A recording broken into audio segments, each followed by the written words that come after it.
Ramzan special में आज हम ये पुलाव बना रहे हैं और अफ्तारी की तैयारी कर रहे हैं। और यहाँ पर मेरे पास चावल मैंने रखे हुए हैं और ये भिगो के रखे हुए हैं। बिरयानी वगैरह बनेगी, साथ में कौरमा बनेगा, साथ में विदाउट ऑयल सालन बनेगा। हम जो पुलाव बना रहे थे तो उसके लिए मैंने प्याज लाइट ब्राउन किया और इसमें मैंने साबित मसाले कुछ डाले, कुछ लौंगे और बड़ी इलायची और ज़ीरा है 1 टेबल स्पून। और इसमें अभी हम लहसुन अदरक का पेस्ट ऐड करेंगे। इसमें गैस बहुत कम आ रही है, बहुत मसला हो रहा है, अफ्तारी का टाइम है।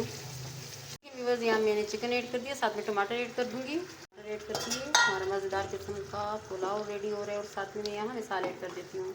यहाँ शान वालों का ही मिसाला डालें और साथ में दही ऊपर से डालें और ये मैं इसमें मिक्स करूँगी, खुद ही ऐड हो जाएगा। तो इस टाइम थोड़ी सी हमें जल्दी लगी हुई है क्योंकि टाइम करीब आ रहा है अफ्तारी का। ये देखिए व्यूअर्स, हमारा पुलाव रेडी हो रहा है और इसमें मैंने सिर्फ गरम मसाला बिरयानी जो शान वालों का बिरयानी मसाला था 1 पैकेट मैंने वो यूज़ किया और मैंने 1 चम्मच भर के मैंने टेबल स्पून जो होती है वो मैंने गरम मसाले की डाली है।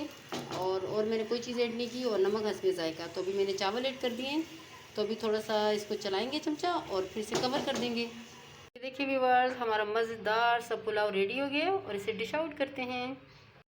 ये देखिए व्यूअर्स, हमारा मज़ेदार सा पुलाव रेडी हो गया और बहुत ज़बरदस्त लग रहा है, बहुत मज़े का लग रहा है। और अगर आपको हमारी आज की ये रेसिपी अच्छी लगी हो तो हमारे चैनल को लाइक करें, सब्सक्राइब करें और बेल आइकन दबाना नहीं भूलिएगा। Thank you.